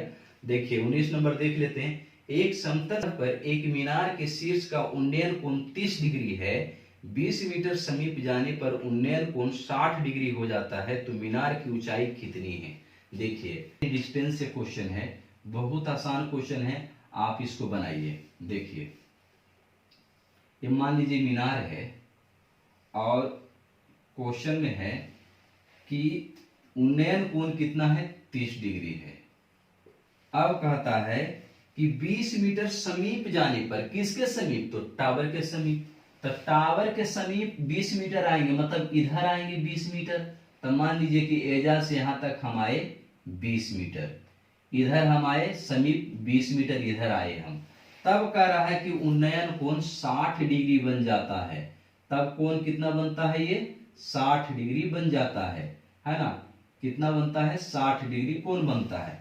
तब कहता है कि मीनार की ऊंचाई कितनी है। ये मीनार की ऊंचाई कितना होगा, बहुत आसान क्वेश्चन है और बहुत बढ़िया क्वेश्चन है। आपको कोई भी हम तरीके यहाँ नहीं लगा रहे, सिर्फ और सिर्फ रेशियो। देखिए आपको पहले भी बताए थे, पहले वीडियो में होगा 30 डिग्री वाला कंडीशन और 45 वाला कंडीशन सिखाए थे। यहाँ 60 और 30 वाला सीखिए। हम हर वीडियो में कुछ आपको अलग क्वेश्चन मिलेगा, कुछ क्वेश्चन इजी भी रहेंगे, क्योंकि जो कमजोर रहेंगे और वो सेट मारेंगे, नहीं बनेगा तब तो फिर वो पूरा उनका मनोबल ही टूट जाएगा। तो क्वेश्चन को हम थोड़ा आसान भी देते हैं, कुछ क्वेश्चन को टफ भी देते हैं, और कुछ बनने वाला मतलब बन तो सकता है लेकिन वो फिर भी नहीं बना पाते हैं। देखिए ये 30 डिग्री है, मतलब कि ये वाला अनुपात में पूरा √3 होता है। कितना होता है, √3, और ये अनुपात में 1 होता है। चलिए हाइट हमको निकालना है, अनुपात में 1 है। 60 डिग्री की बात करेंगे तो ये वाला जो वैल्यू होता है √3 अनुपात में होता है, और ये वाला है। लेकिन यहाँ बात ऐसे नहीं बनेगा, इसलिए क्योंकि चीज आ गया, एक चीज से अनुपात में 1 आ रहा है और एक चीज अनुपात में √3 आ रहा है। तो हम क्या करें, हम जानते हैं कि रेशियो में हम गुना भाग कर सकते हैं। तो अगर हम इसी को 1 बनाने की कोशिश करें तो हमारा बन जाएगा। तो 1 बनाने के लिए हम क्या कर सकते हैं, इसमें √3 से भाग देंगे। तो इसका वाला संबंध 60 डिग्री है, तो 60 डिग्री वाला संबंध यहाँ 1 है ना। तो अगर हम इसमें √3 से भाग दे दें तो इधर भी हमें √3 से भाग देना पड़ेगा। तो ये हमारा क्या बन गया, अनुपात में 1। अब बात बन जाएगा क्योंकि अनुपात में ही दोनों हम सेम कर लिए हैं। तो यहाँ अनुपात में 1/√3 है और ये पूरा अनुपात में √3 है। तो बताइए इतना दूर है 1/√3 और इतना दूर है कितना, सॉरी ये पूरा है √3 और इतना दूर है 1/√3। तो बताइए ये वाला जो डिस्टेंस है ये कितना होगा, ये डिस्टेंस कितना होगा, तब पूरा में इसको हम माइनस करेंगे। अब ये हम क्यों निकाल रहे हैं, क्योंकि हमको निश्चित वैल्यू यही वाला दिया है, इसलिए हम ये निकालने की कोशिश कर रहे हैं। तो ये पूरा √3 इतना है 1/√3 और इतना हमको निकालना है रेशियो से, तभी तो कंपेयर करेंगे। तो पूरा √3 और ये 1/√3 इतना निकाल करके दोनों को हम माइनस कर देंगे पूरा में इसको, तो √3 माइनस 1/√3, लेकिन ये रेशियो में है। तो 3 √3 इंटू √3 3 और 3 में से 1 जाएगा 2, मतलब 2/√3। तो यहाँ बन जाएगा कि जो 2/√3 की वैल्यू है किसके बराबर है, 20 के बराबर है। तो यहाँ से काट लेंगे 2 दहे के 20, मतलब 1 की वैल्यू कितनी आ जाएगी, इधर गुना हो जाएगा तो 10√3 और जो 1 है हमारा क्या है, हाइट है। तो हमारा आंसर हो गया 10√3। तो इस तरह से आप क्वेश्चन बनाएं। ये मैं आपको बता रहा हूँ, समझा रहा हूँ, इसलिए टाइम लग रहा है, लेकिन जब आप इस पर प्रैक्टिस बनेगी यही क्वेश्चन आपको 5 से 10 सेकंड के अंदर बन जाएगा। मेरी वादा है कि आपको 5 से 10 सेकंड के अंदर क्वेश्चन बन जाएगा, बशर्ते आप प्रैक्टिस करेंगे तब। नेक्स्ट क्वेश्चन देखेंगे हम।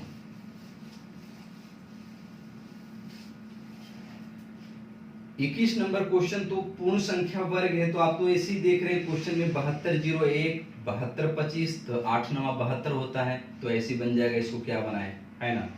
22 नंबर क्वेश्चन देखते हैं। एक वर्ग का क्षेत्रफल 441 है, तो वर्ग की भुजा क्या है, उसका स्क्वायर रूट निकाल दीजिए, वर्गमूल निकाल दीजिए। 441 किसका होता है, 21 का, तो 21 आंसर हो गया। 23 नंबर में ए बी और सी साझेदारी में सम्मिलित हुए, उनकी पूंजी A B C. 23 number A B C ये 3 आदमी और साझेदारी में शामिल हुआ, तो 1:3:1:4:5। तो सबसे पहले हम इसका एलसीएम ले लेते हैं, तो हमें कुल धन निकल जाएगा। तो कुल धन हमारा 5 और 20 या 60।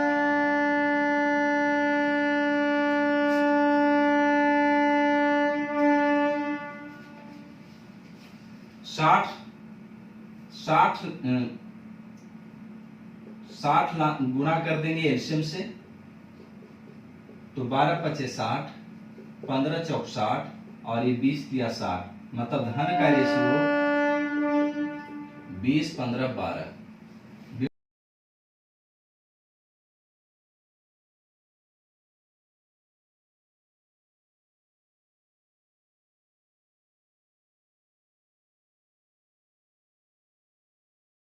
धन का अनुपात 20:15:12 निकल गया। क्वेश्चन नंबर 23 है। तो कह रहा आगे क्वेश्चन में, ए 4 महीने के अंत में अपनी पूंजी का आधा वापस लेता है। समझिए 4 महीने के अंत में आधा पूंजी वापस लेता है, इसका मतलब हुआ कि 4 महीने तक वो पूंजी लगा करके रखता है, उसके बाद ही जो है पूंजी को आधा निकालेगा, क्योंकि 4 महीने के अंत में मतलब 4 महीने तक वो सलामत रहता है, मतलब 4 महीने तक 20 पूंजी लगा करके रहेगा, उसके बाद जब करेगा तो आधा पूंजी निकाल लेगा। तो 20 पूंजी था, आधा निकाल लेगा, तो कितना बचेगा उसी पर ना, मतलब एक शेयर मार्केट की जैसा है ना। तो 20 पूंजी था और आधा निकाल लिया, तब कितना बचा 10। अब जो 10 बचेगा, आगे कितने की कहानी दिया हुआ है, कुल लाभ इतना है, तो एक का अंश क्या है। देखिए जब क्वेश्चन में कुछ ना हो तो उसको हम 1 वर्ष की मान करके बनाते हैं, यह ध्यान रखेंगे। क्वेश्चन में अगर कोई कंडीशन ना लगा हो तो 1 वर्ष पर हम क्वेश्चन बनाते हैं। तो ये 20 है, तो अब कितने महीने रहेगा, ये 8 महीना रहेगा इसके साथ आधा पूंजी लगा करके। लेकिन इसके बारे में कुछ भी नहीं कहा गया है, मतलब ये पूरे 12 महीने रहेंगे, ये पूरे 12 महीने रहेंगे। तो ये हो जाएगा 20×4 = 80 और 10×8 = 80 और 80 + 80 कितना हो गया 160। इसको आप गुणे में ही रहने दीजिए तो बेहतर होगा, काटने छाटने में आसान पड़ेगा। इसको काटेंगे हम 4 से काट लेते हैं, 40 चौक 160, 4 तिया 12 और ये 4 तिया 12। अब ये तो नहीं कटेगा, 2 से इसमें कटने वाला नहीं है, 2 से उसमें कटने वाला है लेकिन नहीं कटेगा। 40, 15 तिया 45 और 12 तिया 36। अब जो लाभ दिया हुआ है क्वेश्चन में 847, तो ये जो लाभ का रेशियो निकला 847 के बराबर होगा। मतलब 6 5 11, 4 3 7, 7 4 11 और 1 12, मतलब कितना आया 121। 121 का जो वैल्यू है 847, 847 कितने बार में 12 चौक 62 84, मतलब ये 7, 1 यूनिट की वैल्यू कितना आया 7 के बराबर आया। तो क्वेश्चन में पूछ रहा है ए का मान क्या होगा, तो ए कितना, तो 1 यूनिट के 7, तो 7 यूनिट की कितनी हो जाएगी 7 चौक 28, मतलब 280 रुपया आपका सही आंसर। 280 रुपया आपको ऑप्शन बी में है। नेक्स्ट क्वेश्चन देखेंगे 24 नंबर।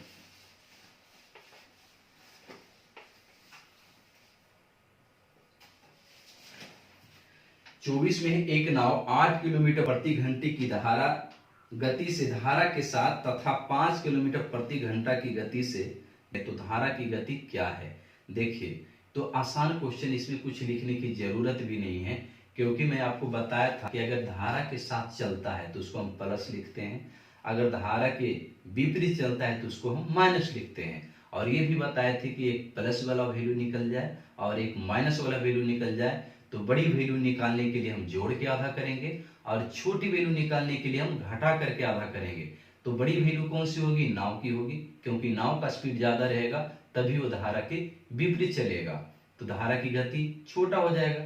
तो छोटी वैल्यू निकालने के लिए घटा करके आधा, तो 5 है और 8 है, 8 और 5 के अंतर 3 और 3 के आधा 1.5 आंसर। तो बिना लिखे हुए बनेगा, आप कोशिश करिए बनाने का। फिर यहाँ जिनको नहीं समझ में आया उनके लिए प्लस मतलब धारा के साथ और माइनस मतलब धारा के विपरीत। तो धारा के साथ चल रहा है 8 की स्पीड और धारा के विपरीत चल रहा है 5 की स्पीड, है ना। तो अगर नाव की चाल पूछता तो हम जोड़ के आधा बताते। नाव की चाल अगर पूछता तो 8 5 13, 13 के आधा मतलब 6.5 की स्पीड होता। अगर धारा की चाल पूछ रहा है तो घटा करके आधा, 8 में से 5 या 3 और 3 के आधा मतलब 1.5 किलोमीटर पर आवर, जो भी होगा मीटर पर सेकेंड, किलो आवर, जो भी होगा, ये हमारा आंसर हो जाएगा। नेक्स्ट क्वेश्चन देखेंगे हम 25 नंबर।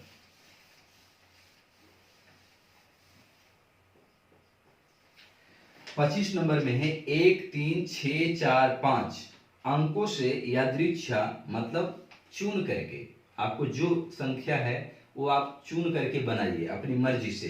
3 अंकों की एक संख्या बनाई जाती है तो संख्या 5 से विभाजित होने की प्रायिकता क्या है। संख्या कौन कौन सा अंक दिया है, 1 3 6 4 और 5, लेकिन 3 ही अंक की बनानी है। संख्या जो है कितनी अंक की होनी चाहिए, 3 अंक की होनी चाहिए। और ये भी पूछ रहा है कि 5 से विभाज्य होनी चाहिए। देखिए तो 5 से विभाज्य होने का मतलब है कि उसका इकाई अंक या तो 0 हो या तो 5 हो, लेकिन यहाँ पे तो 0 दिया ही नहीं है। इसका मतलब हर कंडीशन में यहाँ पे 5 ही होगा, हर कंडीशन में यहाँ पर 5 होगा ही होगा, ठीक है। अब यहाँ पर इसमें हम कितने अंक को लिख सकते हैं, कितने अंक को लिख सकते हैं, तो 5 अंक को लिख सकते हैं। यहाँ भी हम कितने अंक को लिख सकते हैं, 5 अंक को लिख सकते हैं, लेकिन यहाँ पे केवल हम एक ही अंक को लिख सकते हैं, है ना। यहाँ पर 5 भी लिख दे तो कोई फर्क नहीं पड़ता, क्योंकि इकाई अंक पे 5 रहेगा तभी 5 से कटेगा, इधर कुछ भी हो उससे मतलब नहीं है। तो इसको गुणा करेंगे तो कितना हो जाएगा, 5 5 25, 25 हो गया। अब तो ये जो हमारी निकला संख्या की बनाने की संभावना, अब कुल जो संभावना होगा तो 5 से कटने की बात कर रहा है, तो 5 से कटने की बात कर रहा है। और कितने अंकों की, तो 3 अंकों की, तो पावर 3 लगा दो, तो 5 के पावर 3 के मतलब 125। तो कुल संभावना को हम नीचे लिखते हैं और जो हमारा आता है उसको 25 ऊपर लिखेंगे और इसको काट दीजिए, मतलब हमारा कितना आ जाएगा, 1/5 आ जाएगा। तो इसकी संभावना क्या हो गई, 1/5। प्रायिकता का क्वेश्चन कभी कभी पूछता है, लेकिन 26 नंबर एक टैंक को नल एक्स तथा वाई द्वारा क्रमशः 5 घंटे तथा 10 घंटे में भरा जाता है। एक्स और वाई ये भरने वाला है तो प्लस में लिखेंगे 5 घंटे और ये 10 घंटे। और तीसरा नल एक जेड है जो कि खाली करने वाला है और ये 20 घंटे में खाली करता है। तब कहता है एक साथ खोल दिया जाए तो कितने घंटों में भरा जा सकता है। तो एलसीएम ले लेंगे तो 20 हो जाएगा, मतलब टंकी की कुल क्षमता ये 4 हो जाएगा और ये 10 दूना 20 हो जाएगा और ये 20 एकम 20 हो जाएगा। तो यहाँ पर देखिए कह रहा है कि एक साथ खोल दिया तो कितने घर भरेगा, तो टोटल कितना है 20, तो ये 4 और 2 6 भरने वाला और ये खाली करने वाला तो माइनस, तो 6 में से गया 5, मतलब 5 को 20 में भरेगा तो कितना देर में भरेगा 4 घंटे में भरेगा। नेक्स्ट क्वेश्चन देखेंगे 27। 27 में है 12 व्यक्ति द्वारा स्कोर किए गए पॉइंट्स दिया हुआ है तो इनकी माध्यिका ज्ञात करें। देखिए माध्यिका निकालने का सूत्र तो याद रखते हैं लेकिन सूत्र नहीं बता रहा हूं आंकड़े के लिए। इसको लिखने का तरीका है कि पहले आप या तो बढ़ते क्रम में लिख दें या इसको घटते क्रम में लिख दें, जो आपको इच्छा है। तो 6 उसके बाद, लेकिन हाँ एक भी डिजिट को आपको छोड़ना नहीं है। तो 6 उसके बाद दिया हुआ है क्या, 6 के बाद 8, फिर है 9, फिर उसके बाद 10, 10 के बाद आपको है 11 12, 11 12, फिर आपको है 15 16, 15 16 17, 15 16 17, उसके बाद 16 दो बार है, 16 दो बार है 17, और 9 भी दो बार है ना, 9 भी दो बार है, 16 17 के बाद 21, टोटल 12 दिया हुआ है, गिन लेंगे 1 2 3 4 5 6 7 8 9 10 11 12। अब इसमें माध्यिका पूछ रहा है। देखिए बहुत आसान है, दो बातें ध्यान रखेंगे आप। अगर गिनती विषम संख्या में हो, अगर गिनती विषम संख्या में हो तो उसमें पहले एक घटाइए और उसको आधा करिए, जो आधा करके आएगा उसको हम बाद में बताएंगे, पहले सम संख्या वाली बात कर लेते हैं।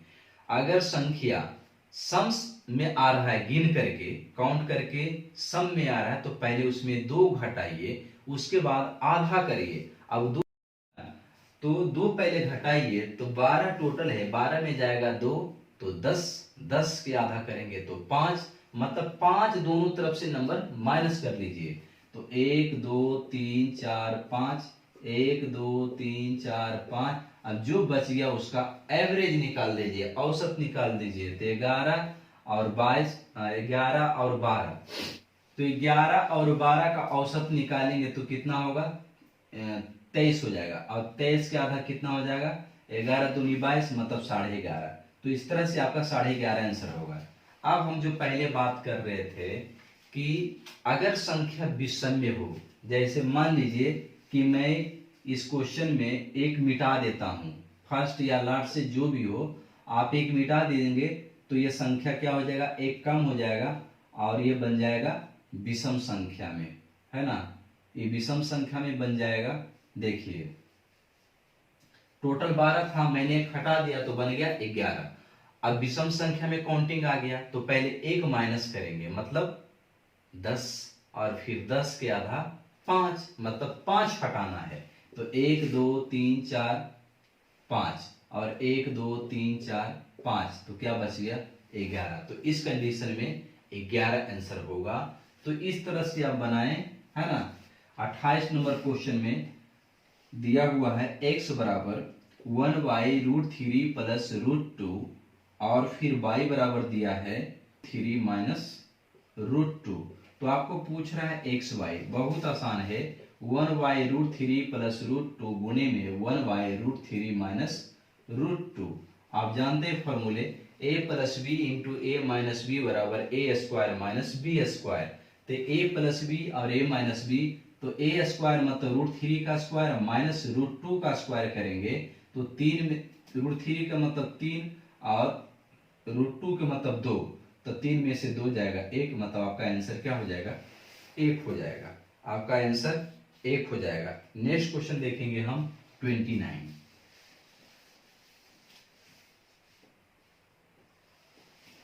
में है, यदि किसी पंचभुज के कोण, पंचभुज है, पंचभुज बनाएंगे पहले, पंचभुज 1 2 3 4 5 बराबर है 1 2 3 4 5 2 4 1 5 5 है। पंचभुज है मतलब इसका जो है 5 भुजा है।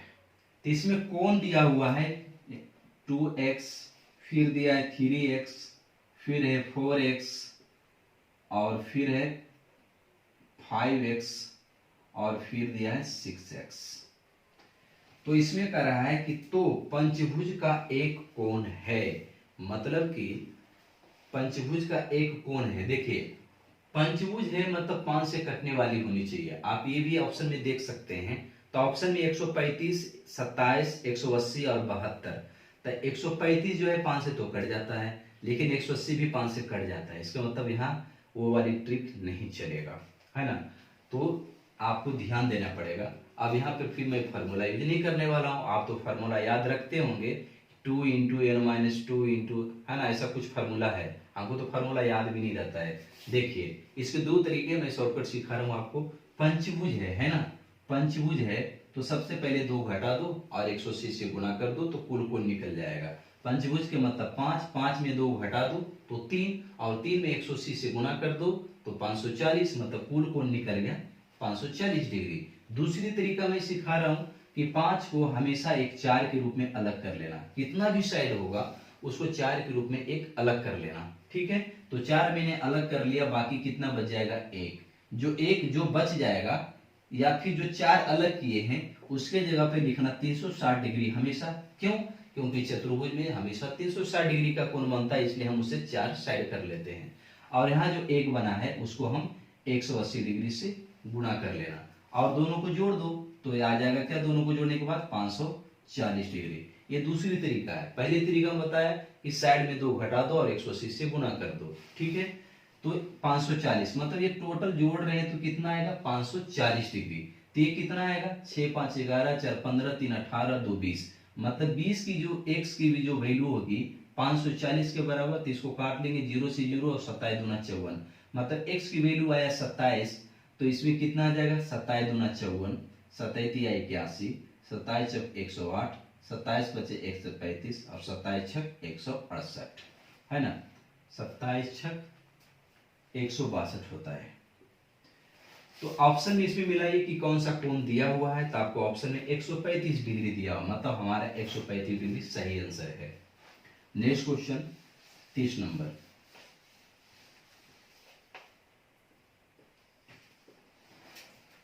है 35 लीटर मिश्रण में शराब और पानी का अनुपात 5:4 है। इसमें कितना पानी और मिला दे ताकि शराब और पानी का अनुपात 5:6 हो जाए।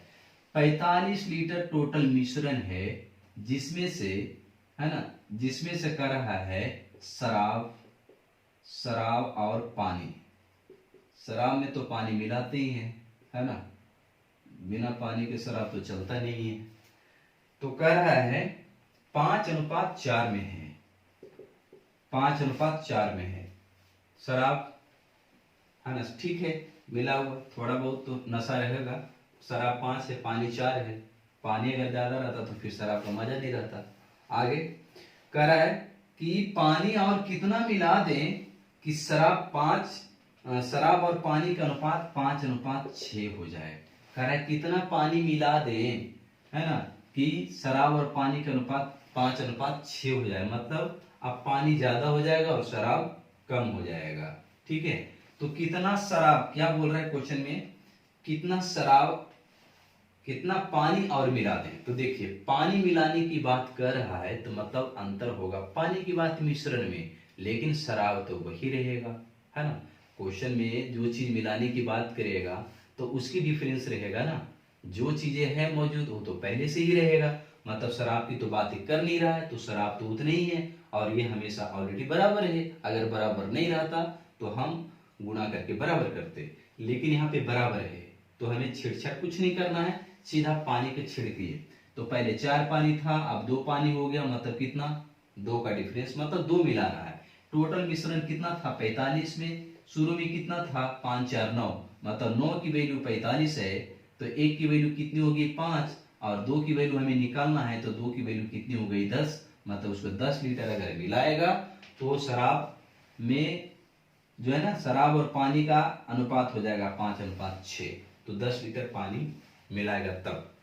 नेक्स्ट क्वेश्चन देखेंगे हम 31 नंबर।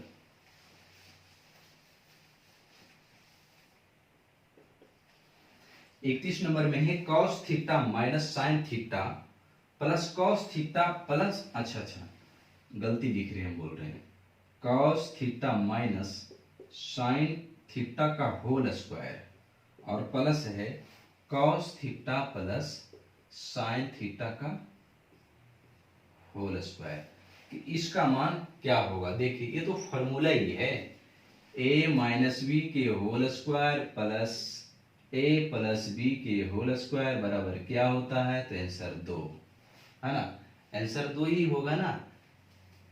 तो मतलब ए स्क्वायर प्लस बी स्क्वायर, यहाँ पर बोलेंगे ए स्क्वायर प्लस बी स्क्वायर 2 होगा, मतलब 2 इंटू ए स्क्वायर प्लस बी स्क्वायर, और आंसर 2 इसलिए कि क्योंकि sign square theta plus cos square theta बराबर 1 होता है। एक किस में होता है, आपको लिख देता हूं यहाँ पे, sine square theta plus cos square theta बराबर 1, फिर होता है sec square theta minus tan square theta बराबर 1, फिर cosec square theta minus cot square theta बराबर 1। तो ये 3 चीजें हैं, आप 3 चीजें याद रखिए कि एक किसमें स्क्वायर वाली कंडीशन में होता है, तब आप क्वेश्चन को बना सकते हैं। तो यहाँ देखिए, यहाँ लिखेंगे cos square theta plus sign square theta, तो 1 हो जाएगा, -2 sine theta into cos theta, यही चीजें आगे लिखेंगे, cos square theta plus sign square theta, तो 1 हो गया, +2 sine theta into cos theta, और प्लस माइनस कैंसिल हो जाएगा, तो 1 + 1 बराबर 2, मतलब 2 आंसर। इसको क्या लिखने की चीजें हैं, अगर आप इसको तोड़िए फिर भी जिनको नहीं समझ में आया, cos square theta plus sign square theta -2 sine theta into cos theta, इधर भी लिखेंगे आप कॉस स्क्वायर थीटा, तो केवल क्या आ जाएगा +2 साइन थीटा, और ये कट जाएगा तो इतना बराबर 1, और फिर आगे बराबर भी 1, तो 1 + 1 2 आंसर हो जाएगा। नेक्स्ट देखेंगे क्वेश्चन,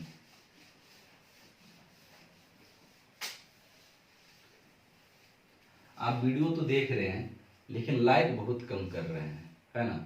वीडियो पर वॉचिंग आवर भी अच्छा है ना, 3 घंटे 4 घंटे भी, 8 घंटे भी हैं, ये जो मैं पहले चालू किया हूँ उसमें 9 घंटे हैं एक वीडियो पे, लेकिन कम कर रहे हैं। ऐसा नाइंसाफी मत करिए, अगर आप वीडियो है ना, इसमें क्यों कंजूसी कर रहे हैं आप, और शेयर भी जरूर करिए, है ना, तभी तो हमको भी मजा आएगा, पहले की अपेक्षा आज ज्यादा मन से हम पढ़ा रहे हैं, है ना। नेक्स्ट क्वेश्चन देखिए 32 नंबर। 32 नंबर में है, 2 अंकों की एक संख्या अपने अंकों के योग से 4 गुना है। संख्या जो है अंकों के योग से 4 गुना है, मतलब ये 4 है तो ये 1 है ना, अंकों के योग से 4 गुना है। अब आगे कह रहा है कि यदि संख्या में 18 और जोड़ दें, कंडीशन है कि अगर 18 जोड़ देते हैं तो संख्या बदल जाता है, मतलब उसका अंक बदल जाता है। तो इसको आप जो है ना एक्स वाई के चक्कर में ना रहे, सीधा जो है आप ऑप्शन से बना लीजिए, जल्दी बन जाएगा ये क्वेश्चन को। इस टाइप को जहां जो जरूरत रहता है मैं जरूर बताता हूँ। तो यहाँ पे ऑप्शन ए में 36, बी में दिया है 24, सी में दिया है 16, और डी में दिया है 28। देखिए अगर इसको देखेंगे तो 6 3 9 है ना, तो 9 चौक 36, ये बराबर हो रहा है 4:1। लेकिन अगर इसमें 18 जोड़ते हैं तो 36 और 10 46, 46 और 8 हो जाएगा 54, और 54 क्या, अरे इसका उल्टा तो 63 होगा ना, तो 63 तो आया ही नहीं। अच्छा इसका उल्टा क्या होगा 42, तो डायरेक्ट ये वाला कंडीशन लगा के देख लो, इसकी जरूरत भी नहीं है ना। तो 18 जोड़ के देख लो, 18 अगर जोड़ देंगे तो क्या 42 आ जाएगा, 24 और 10 34, 34 और 8 42, सही आंसर है। अब ये 16 है तो इसका उल्टा क्या हो जाएगा 61, 61 आएगा क्या 18 जोड़ने पर, नहीं आएगा। ये 28 है ना, इसका उल्टा 82, 28 में 18 का जोड़ेंगे नहीं आएगा, मतलब ये कंडीशन की जरूरत भी नहीं, सीधा जोड़ने वाला ऑप्शन पर लगा दो, डायरेक्ट आंसर आ जाएगा। नेक्स्ट क्वेश्चन,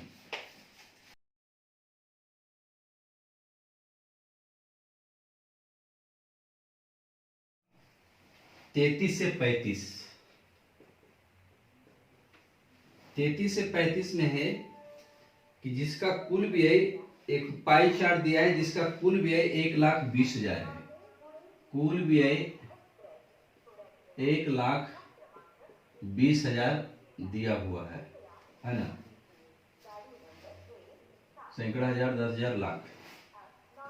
33 नंबर क्वेश्चन में है पहला क्वेश्चन कि एक वस्तु शिल्पकार को कितने शुल्क का भुगतान किया गया। तो देखिए हमारा जो पाई चार्ट दिया हुआ है परसेंटेज में दिया हुआ, मतलब ये जो टोटल वैल्यू है 100% की वैल्यू है 1,20,000, तो ये 1% बराबर कितना हो जाएगा 1200, 1% की वैल्यू कितनी हो जाएगी 1200। बस जब यही से क्वेश्चन बनाना है तो 33 नंबर में पहला पूछ रहा है क्या, वास्तु शिल्पकार को कितने शुल्क का भुगतान किया गया। तो वास्तु शिल्पकार कितने परसेंटेज है 11%, 1% बराबर इतना, तो 11% बराबर 11 गुणे 1200 करेंगे तो 11 गुणे 12 132 हो जाएगा ना, तो 132 मतलब 13,200। 34 नंबर में क्या होगा, फर्नीचर और पर्दों पर कितना व्यय होगा। तो फर्नीचर कितना परसेंट है, फर्नीचर जो है 13% और पर्दा जो है 10%, तो दोनों को जोड़ के मतलब कितना 23%, तो 1% बराबर 1200, तो 13% बराबर क्या हो जाएगा 13 गुणे 1200, मतलब 12×3 = 36 और 12×3 = 15, मतलब 15,600। कहीं गलती हो, अच्छा 23% है ना, तो 12×3 = 36 और 12×2 = 24 और 27,600। 35 में है उन्होंने फर्श के लिए ग्रिल की तुलना में कितना अधिक खर्च किया। फर्श की तुलना में ग्रिल, तो फर्श कितना परसेंट है 14% और ग्रिल है 10%, तो कितना का दोनों में अंतर है, तो 10% का, सॉरी 4% का अंतर है दोनों में, तो 1% बराबर 1200, तो 4% बराबर कितना हो जाएगा 4800, 12 चौक 4800। तो इस प्रकार से ये सेट नंबर 4 का जो है टोटल 35 क्वेश्चन आपको कंप्लीट कर दिए हैं। आप अगर चैनल पर नए हैं तो सब्सक्राइब करें और दोस्तों के साथ शेयर जरूर। इसी उत्साह उमंग के साथ फिर मिलते हैं नेक्स्ट वीडियो में, तब तक के लिए हमें विदा दीजिए, धन्यवाद।